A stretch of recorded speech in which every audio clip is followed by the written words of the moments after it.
Eagle Nation, here we go. Victory Monday, back-to-back Victory Mondays, and this is what we need to start getting used to. But where there's good news for this Eagles team, there's also bad news.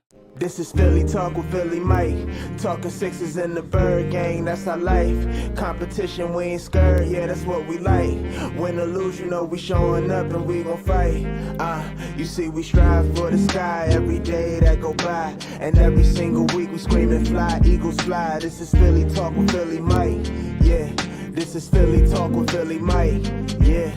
What is going on, everybody? I go by Philly Mike, and this is the Philly Talk Podcast. And today, we got some things we got to talk about. Jordan Howard, Davion Taylor, injury update, and then the good and the eye-opening that the Eagles have done in the last couple weeks. But before we get into that, Eagle Nation, help your boy out and hit that like button. Subscribe if you are new, and ding that notification bell so you know when these videos are dropped. Keep that roots going, baby! Hey, if it ain't broke, don't fix it. But let's get the bad news out the way first, and that is the injury update on Jordan Howard and Davion Taylor. Shout out to Mike K. Jordan Howard and Davion Taylor have knee sprains. Howard is likely to miss this week, while Taylor is likely to go on IR per Nick Sirianni. Now, Jordan Howard still has a small chance to play, Nick Sirianni said, but he's likely to miss this week. He did say it's a good sign for next week. We do have the New York Giants, who, it's a division game. You want to make sure you're on your P's and Q's. It is in New York, but I think we can get away with one game without Jordan Howard, but we need him to be healthy. Knees are important for a running back, so don't rush him if he's not 100, because if and when we make this playoff push, we're going to need Jordan Howard. He's brought the physicality to this run game. Miles Sanders can do a lot of things. So can Boston Scott. But the physical running, the beat up the opposing D-line, linebackers, cornerbacks is Jordan Howard. And when you mix and match Jordan, Sanders, Hurts, defenses have a hard time game planning for that. Now, on Davion Taylor's side, he continues to show good signs, good growth. Him playing alongside of TJ Edwards has been good. Nick Sirianni made a decision to get rid of Eric Wilson and limit Alex Singleton's snaps. Singleton, in a less snap role, has been playing good. And now we're going to have to mix and match that because Davion Taylor is on IR, and that's 3 weeks. His problem has been he can't stay on the field. Little knick-knack injuries. But hopefully he gets good because I do see potential in him, and I like the combination of TJ Edwards and Davion Taylor.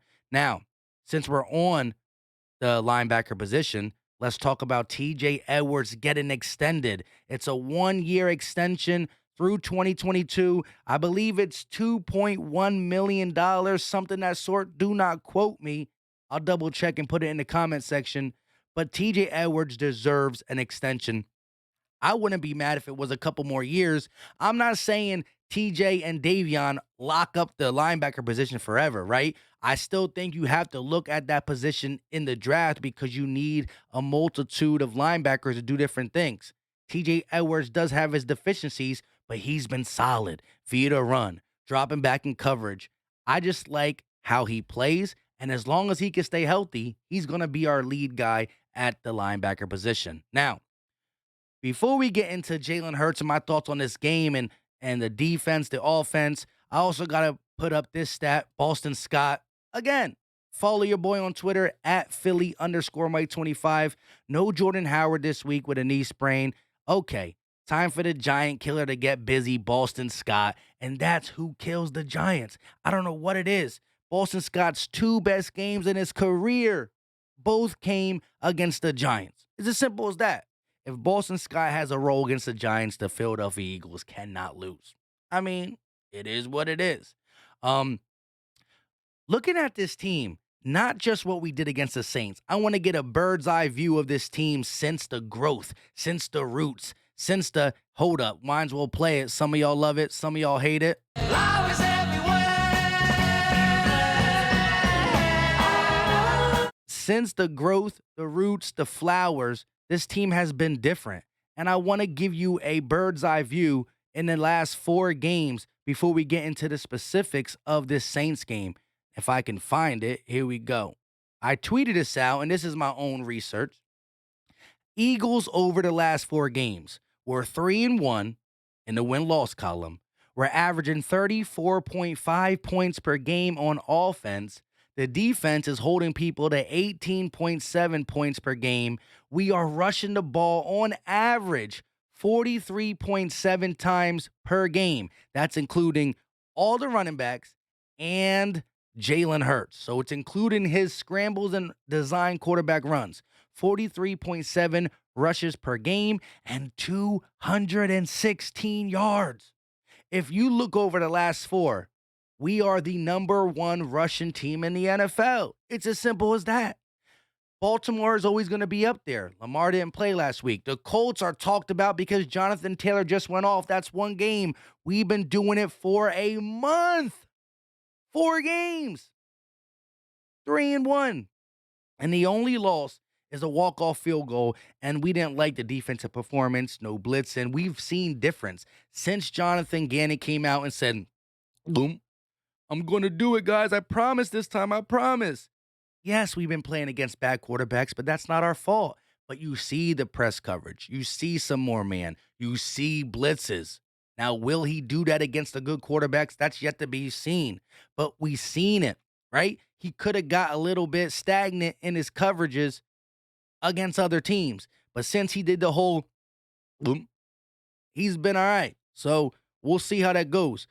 Now, I also talk about this is the identity we've been looking for, and the O-line has been special via the run. They gave Jalen Hurts a lot of time the last 4 weeks, and he's been using it by staying in the pocket. We'll talk about that. But I got to shout out Jordan Mailata for getting scrappy, defending his quarterback, and just earning that bag. I got to talk about Landon Dickerson, Jason Kelsey, Jack Driscoll, and Pave the Lane Johnson. These guys are opening up holes, and it's easy to run through. This team wants to run the ball. They're blocking pretty good via the pass, but what they're able to do in the second and third level and just opening these holes, we just went against the #1 rush defense, and we dropped 242, 200 and something yards on them, right? If we're doing this to Denver and now the Saints, what can't we do against anybody?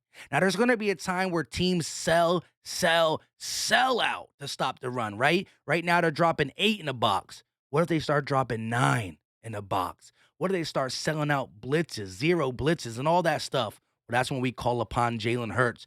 And like he did against Denver, like he did against the Saints early in this game, when you sell out, he's going to win his matchups.